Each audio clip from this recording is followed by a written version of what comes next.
Thank you very much for joining us today. We're going to be learning about Centurion REIT. I'm happy to welcome Matt Barnes from Centurion, who will be teaching us a little bit more about this investment option and why it might be a fit for your portfolio. If you have any questions that come up, feel free to reach out to your Raintree Private Wealth Advisor. And with that, I'll turn it over to Matt to get started. Thank you very much, Corey. It's a pleasure to be here, as always. So we'll jump right in here. We'll give you a quick update on Centurion, where things stand, give you a good idea of how we're obviously investing, what our approach is to investing, and where we have some properties. And also touch on this, I know it's going to be very timely, our thoughts on inflation and how the REIT's going to perform during an inflationary environment as well. But quick update on Centurion Asset Management overall. We continue to grow. We're now 5.3 billion in AUM, probably over 300 employees right now. So it's been great to be at Centurion. Actually, it's a week from now is going to be officially my 8th anniversary at the company. So it's been a great spot. Great to see just the growth that Centurion's experienced over the years. But we continue to grow. Greg's still looking around, looking for opportunities. So it's an exciting place to be. A very boring fun, but a very exciting company to be at. Here, just a quick, reminder who runs the company. First and foremost, obviously, Greg, president, founder of Centurion, tremendous experience in financial services. You can see he's over 25 years, and really started his career back in the late 90s. Really worked in all the financial, I'll say, sponsor financial capitals of the world, starting in Toronto, New York, Singapore, Hong Kong, London, and actually did finish his career in Singapore, working for AIG, where he was a senior VP and partner for emerging markets derivatives. So tremendous experience from Greg, just understanding the capital markets, understanding real estate, which he's been investing in for decades.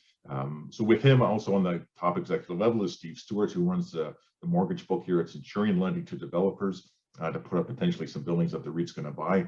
But you can see from his resume there, or his bio, tremendous experience. And just you can see there, he's worked at firms that really know how to handle risky environments, and we're seemingly in more of those more and more often these days. And just quickly, Daryl Boyce there, he runs our corporate lending. Tremendous experience there as well, coming over to us from Scotiabank with 25 years plus experience. So we're really, I'll say, a very high level, high quality executive level, but kind of the analysts that they work with, extremely high quality as well. And I would say top to bottom, they've done a great job, obviously, building out the investment team at Centurion. Very skilled, very experienced people working with these gentlemen. And overview of the REIT itself. As we know, it invests directly in apartments and does have a little sleeve of mortgage investments in the portfolio. The great thing about the REIT, it just beats the heck out of being a direct landlord and having to deal with chasing rents, dealing with repairs, as close as you can get to direct real estate ownership without any of the headaches. And we do see some very nice long-term potential in the REIT going forward. A lot of need for housing, and we're a little bit behind on providing the supply to match up with demand. And from investors' perspective, available in all registered accounts, TFSAs, open accounts, obviously, and for non-registered accounts, it is very tax-efficient distribution right now, which would be 3.89% for investors. And you also get the ability to reinvest those if you don't need the cash flow, and you do get a nice little discount on that reinvestment, 2% discount on that reinvestment.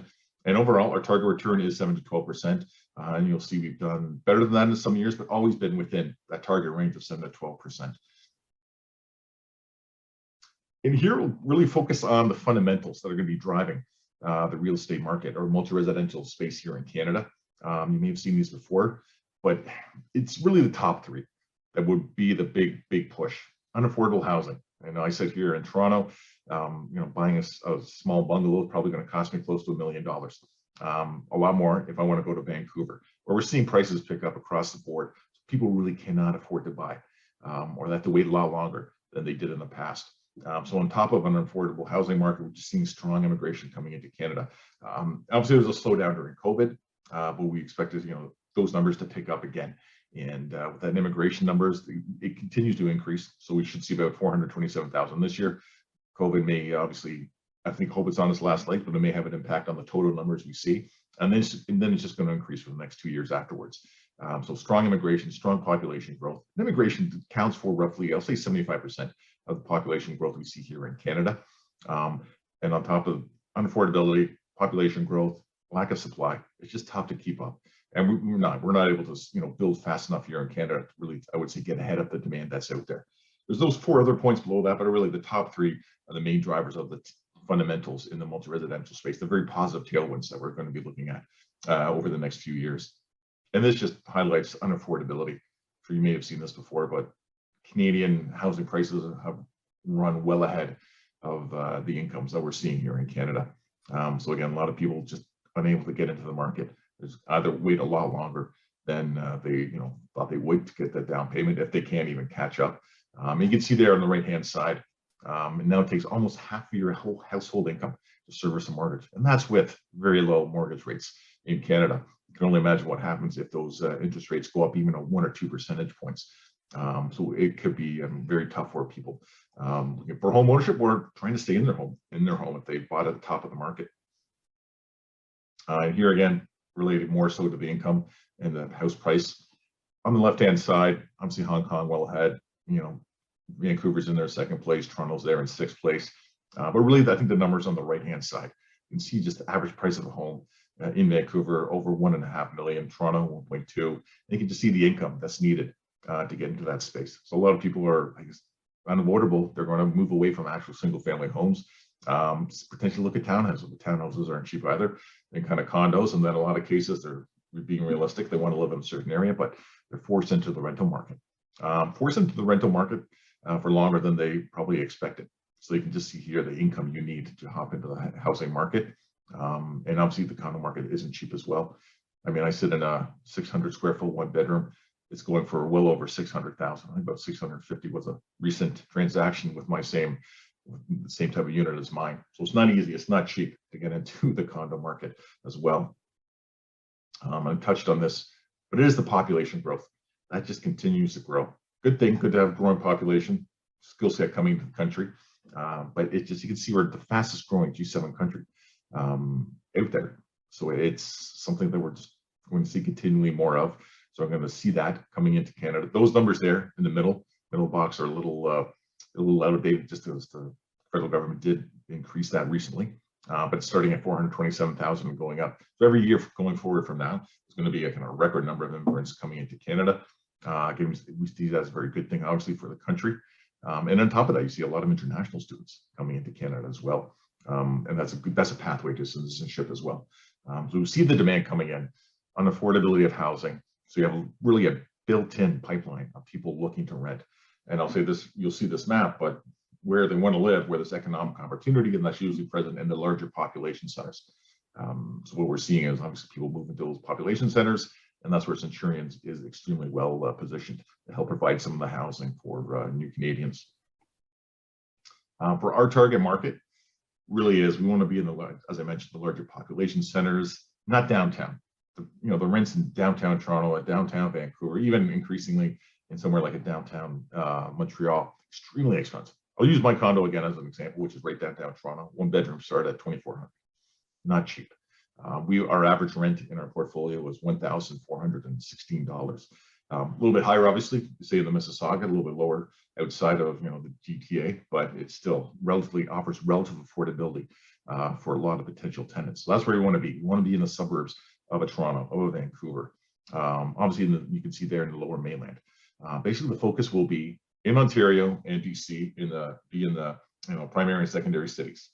All the other provinces, we just want to be in the primary cities, really due to affordability. You can offer real affordability in a city, say Edmonton, versus what the cost would be for a renter in somewhere like a Vancouver or somewhere like a Toronto.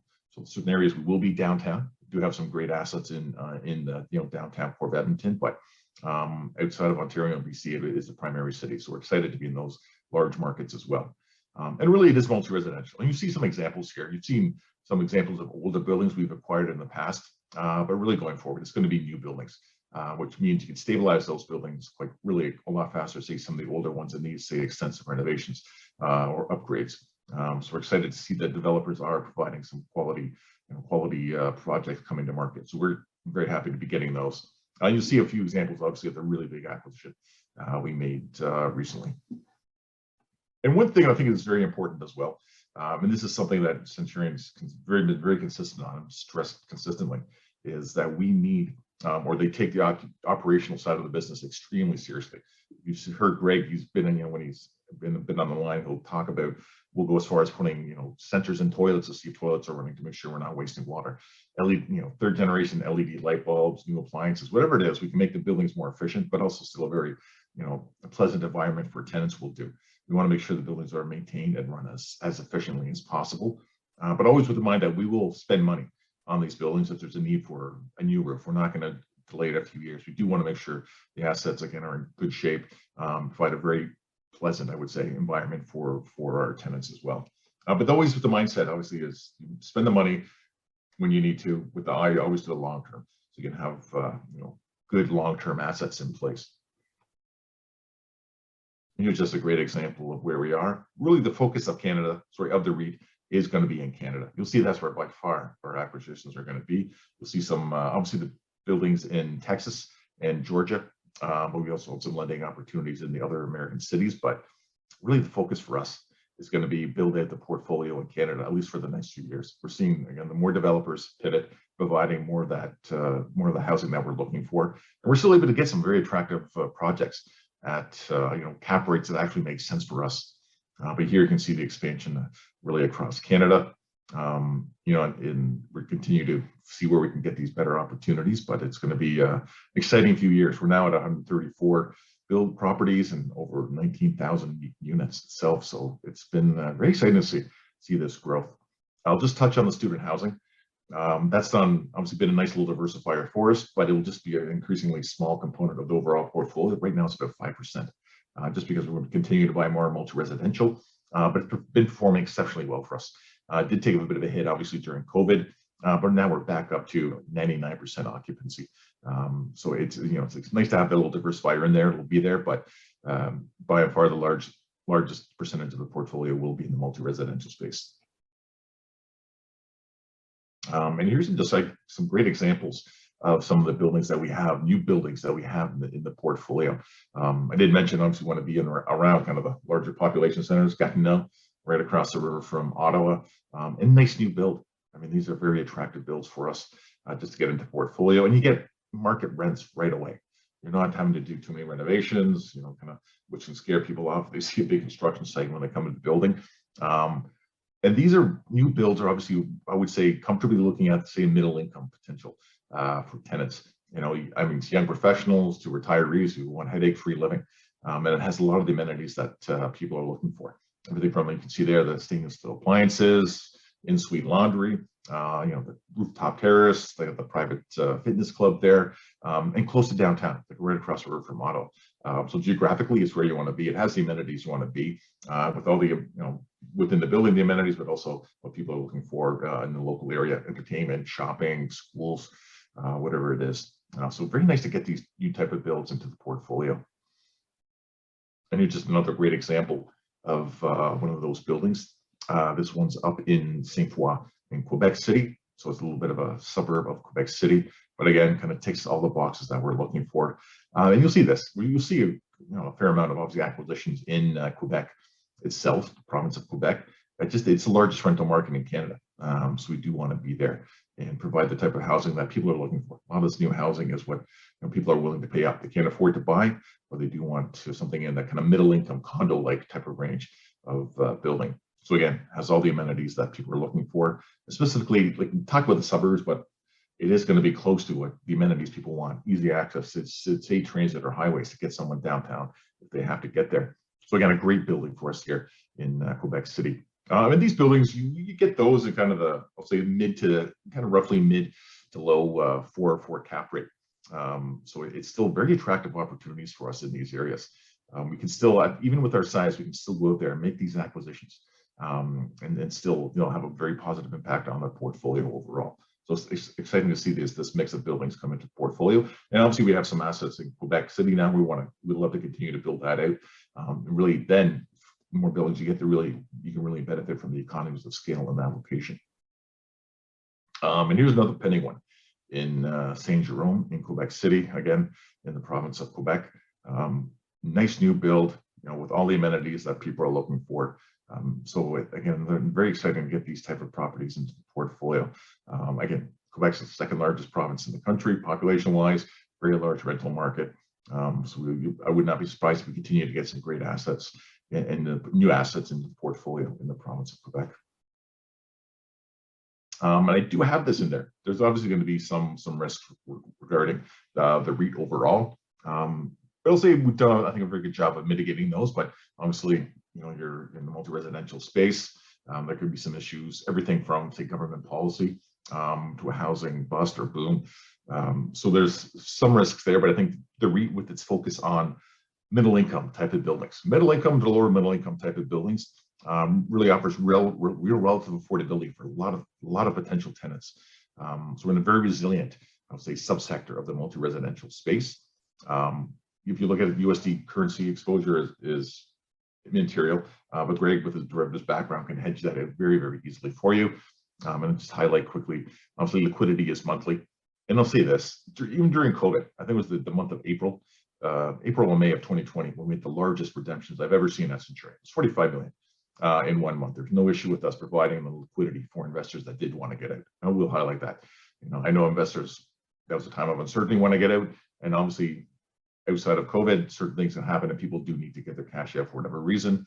I do not see liquidity being an issue, but I will say, if need be, the REIT will gate redemptions, but it's very hard to see a situation where that would be needed.